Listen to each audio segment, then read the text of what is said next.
नमस्ते दोस्तों, मैं कुलदीप सिंह और आप देख रहे हो आपका अपना YouTube channel MA economics IGNOU. MA economics IGNOU में ऐसे जितने भी स्टूडेंट्स हैं जिन्होंने अभी सेमेस्टर पैटर्न में एडमिशन लिया है, जिन्होंने नया एडमिशन लिया है, वो सभी बड़े परेशान हैं और बड़े कंफ्यूज हैं क्योंकि उनको सिलेबस की जानकारी कहीं से नहीं मिल रही है और उनका एक सब्जेक्ट है 203 क्वांटिटी मेथड्स। तो उनका कोड है 203 लेकिन सभी जगह वीडियो इंफॉर्मेशन 103 के अवेलेबल है। तो आज हम सबसे पहले आपके लिए लेके आए हैं MEC 203 की कंप्लीट इंफॉर्मेशन। नया सिलेबस क्या है, क्या चैप्टर बदल गए हैं, कितने चैप्टर नए ऐड हुए हैं, कितने चैप्टर हट गए हैं, क्या अब ये सब्जेक्ट पहले से ज्यादा आसान हो गया है या पहले से ज्यादा मुश्किल हो गया है। तो चलिए करते हैं start.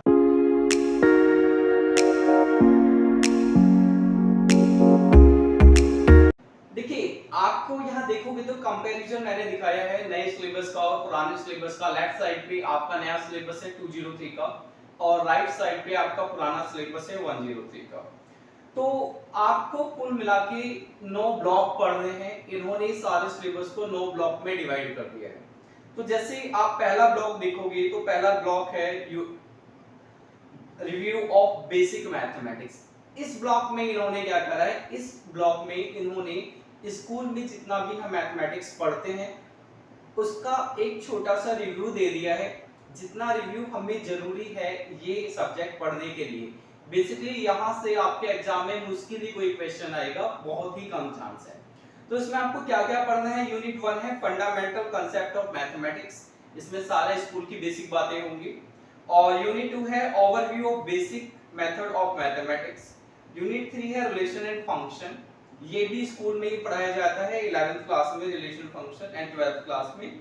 And unit 4 coordinate geometry and representation of functions. तो जो कोऑर्डिनेट ज्योमेट्री है ये भी हमें स्कूल में ही पढ़ा दी जाती है। पहले ये चैप्टर्स नहीं थे, ये सारे नए चैप्टर अब ऐड हुए हैं। आप राइट साइड में देखोगे तो MEC 103 में सिर्फ इनमें से एक ही टॉपिक था, यूनिट 2 के नाम से था पहले, functions and their graphic representation. तो पहले ब्लॉक में 4 चैप्टर हैं, 4 चैप्टर में से 3 चैप्टर नए हैं, जो चैप्टर या यूनिट एक ही बात है, ठीक। तो यूनिट नंबर 3 पहले भी था अभी भी है, बट पहले इसका सीरियल नंबर था यूनिट 2।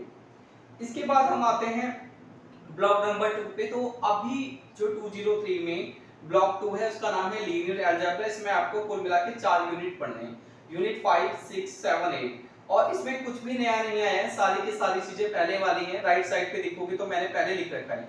अभी ब्लॉक 2 में जो यूनिट नंबर 5 है पहले वो यूनिट नंबर 11 था। इस तरह से सारे सीरियल नंबर हैं।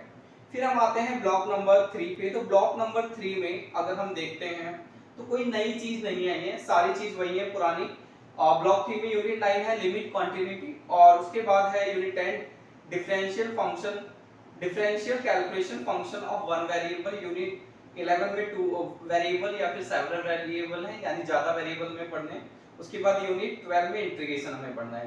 तो ये चीजें ना पहले भी थी लेकिन इनको थोड़ा चेंज कर दिया है। जैसे अभी यूनिट 9 है, पहले वो यूनिट 3 थी, और जो यूनिट 10 है पहले वो यूनिट 3 थी, और जो यूनिट 11 है पहले वो यूनिट 3 थी।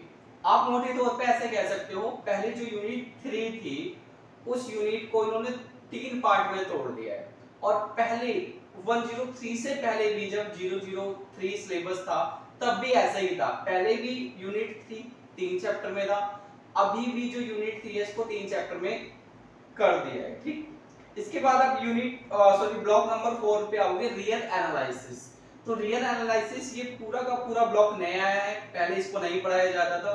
रियल एनालिसिस हम ग्रेजुएशन में BA मैथमेटिक्स में या फिर BSc मैथमेटिक्स में या फिर इकोनॉमिक्स ऑनर्स में भी ऑप्शनल पेपर में पढ़ाया जाता है। तो ये पूरा का पूरा ब्लॉक नया है, ये पहले नहीं था। इसके बाद हम ब्लॉक नंबर 5 पे आते हैं। तो इसमें आपको यूनिट 16, 17, 18, 19 पढ़नी है। तो यूनिट नंबर 16 पहले भी थी, इस बार ये यूनिट नंबर 4 थी, नाम था मैक्सिमम मिनिमम। और अभी जो यूनिट नंबर 17 है ये पहले भी था टॉपिक, पर पहले इसको 2 चैप्टर में डिवाइड कर रखा था, यूनिट 5 और यूनिट 6, ठीक है। अभी इनको कंबाइन कर दिया है। यूनिट 18, 19 नया आया है, ये पहले नहीं था। इसके बाद हम आते हैं ब्लॉक नंबर 6 पे।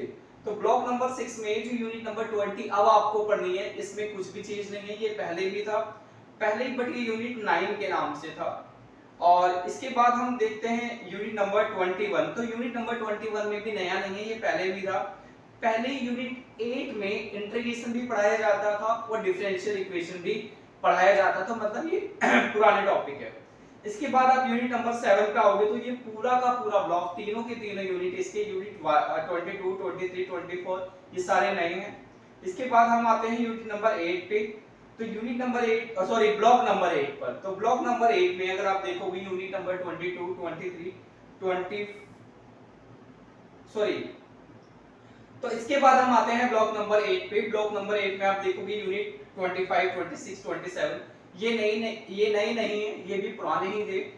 पर पहली यूनिट अभी जो यूनिट 25 पे, पहले ये यूनिट 16 होता था, और यूनिट 26 और 27 जो अब है, पहले ये यूनिट 17 होता था, मतलब इसको अब दो पार्ट में तोड़ दिया गया है। इसके बाद जो ब्लॉक नंबर 9 है, इसमें यूनिट 28, 29, 30, 31 है, और ये चीजें पहले भी थी, इनका सीरियल मैंने दे दिया है पहले किस किस सीरियल नंबर से ये थे। तो कुल मिला के आप ये कह सकते हो कि जो चेंजेस हुए हैं मैंने आपको बता दिया है। अब मोटे तौर पे हम समझते हैं कि क्या क्या चैप्टर्स हट गए हैं, क्या क्या चैप्टर ऐड हो गए हैं। तो आप नीचे टेबल देखोगे, तो टेबल में हम ये देख सकते हैं कि चैप्टर, इतने सारे चैप्टर ऐड हुए हैं, और जो डिडक्ट हुए हैं वो आपके 3 चैप्टर डिडक्ट हुए हैं, ठीक है। अब ये समझते हैं कि पेपर पहले से ज्यादा हार्ड हो गया है या पहले से ज्यादा इजी हो गया है, तो पहले कुछ बातें समझते हैं, फिर आपको डिसाइड करना। देखिए 3 चैप्टर काट दिए गए हैं डिडक्टेड में, आपको दिख रहा होगा 3 चैप्टर जो कटे हैं, इसमें यूनिट 1 सेट थ्योरी, ये पहले भी इसमें से कभी क्वेश्चन नहीं आता था, और मैंने किसी भी बैच में इसको पढ़ाया भी नहीं है। मैंने YouTube पे बात पहले ही बता रखी थी कि सेट थ्योरी हम नहीं पढ़ेंगे, इसमें से क्वेश्चन नहीं आएगा। कारण क्या है, सेट थ्योरी 11th क्लास में ही पढ़ा दी जाती है। अभी ये सिर्फ जस्ट रिव्यू के लिए देते हैं कि आप पहले का भूल गए हो तो देख लो, पेपर में इनको नहीं देना है। जो चीजें स्कूल में एग्जाम में पूछी जा चुकी हैं, उसके अब एमए के स्टैंडर्ड में आने के चांसेस ना के बराबर होते हैं, क्योंकि वही टॉपिक 11th में भी पेपर में दिया जाएगा, वही एमए में भी दिया जाएगा, तो फिर एमए की डिग्री का कोई मतलब ही नहीं है। फिर तो 11th का पढ़ा और साथ में एमए की डिग्री भी दे दो। तो आप ये बात ध्यान रखना, जो टॉपिक स्कूल के इन्होंने दिए हैं वो जस्ट रिव्यू के लिए दिए हैं, कि पहले पढ़ के अगर कोई भूल गया है, या फिर इग्नू में ऐसे भी स्टूडेंट्स होते हैं जो 10-10 साल के बाद, 20-20 साल के बाद पढ़ाई स्टार्ट करते हैं। मेरे पास तो ऐसे भी स्टूडेंट्स पढ़ते हैं जिनकी एज 60 प्लस है। अभी हमारे पास एक मैम है, अनुराधा मैम है, असम से बिलोंग करती हैं, तो उनकी रिसेंटली डिग्री कंप्लीट हुई है, 2 साल में पूरी डिग्री कंप्लीट करी है। वो 62 प्लस है, सीनियर सिटीजन है, रिटायर्ड है, गवर्नमेंट अकाउंटेंट थी असम गवर्नमेंट में।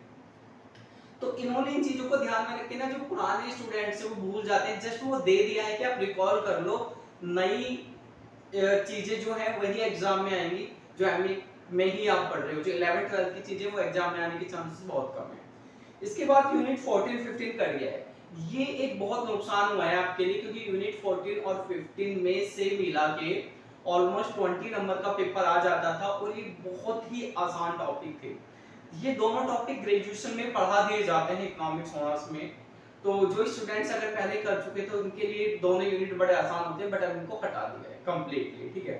तो कुल मिलाकर हम कह सकते हैं 3 टॉपिक हट गए हैं, जिसमें से 2 ऐसे टॉपिक हटे हैं जो बड़े आसान थे, जिसमें से 20 नंबर का पेपर कोई भी बच्चा आसानी से अटेंड कर सकता था।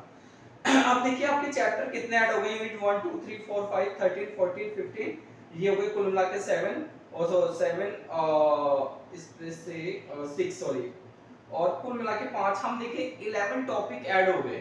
पहले कुल मिला के आपको 20 यूनिट्स पढ़ने होते थे, अब 31 यूनिट्स पढ़ने हैं, तो मोटे तौर पर 11 यूनिट यानी 11 चैप्टर अब आपके एक्स्ट्रा हो गए। सबसे बेकार बात जो हुई है वो ये हुई है, पहले इस पेपर की तैयारी के लिए आपको पूरा 1 साल मिलता था, 1 महीना हटा देते, मतलब 11 महीने मिलते थे। अभी आपको 5 महीने ही मिलेंगे इस सब्जेक्ट की तैयारी के लिए।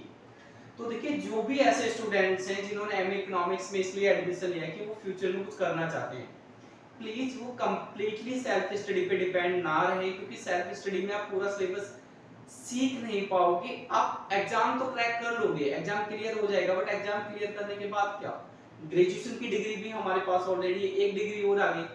तो अगर आपने ऐसे ही सिर्फ डिग्री के लिए करना है तो अलग बात है, आप पास हो जाएंगे जैसे तैसे, लेकिन अगर आप चाहते हो कि आपको फ्यूचर में कुछ करना है, तो मैं आपसे सजेस्ट ये करूंगा, आप कहीं भी किसी भी टीचर पे जिसका पढ़ाया आपको समझ में आता हो, आप कोचिंग ज्वाइन कर लें। कोचिंग ज्वाइन करने के बाद भी 5 महीने में पूरा सिलेबस कराना बहुत ही ज़्यादा मुश्किल है, ये आसान काम नहीं है।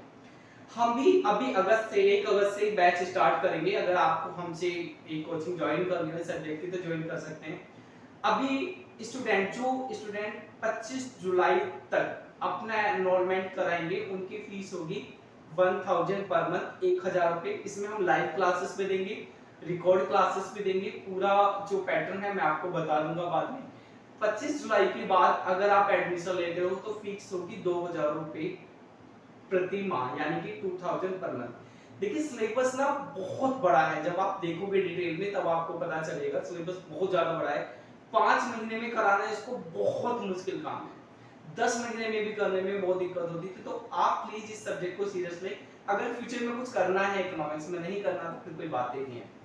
तो आज की क्लास में मुझे बस आपको इतनी इन्फॉर्मेशन देनी थी। मिलते हैं नेक्स्ट क्लास में, till then good bye, take care.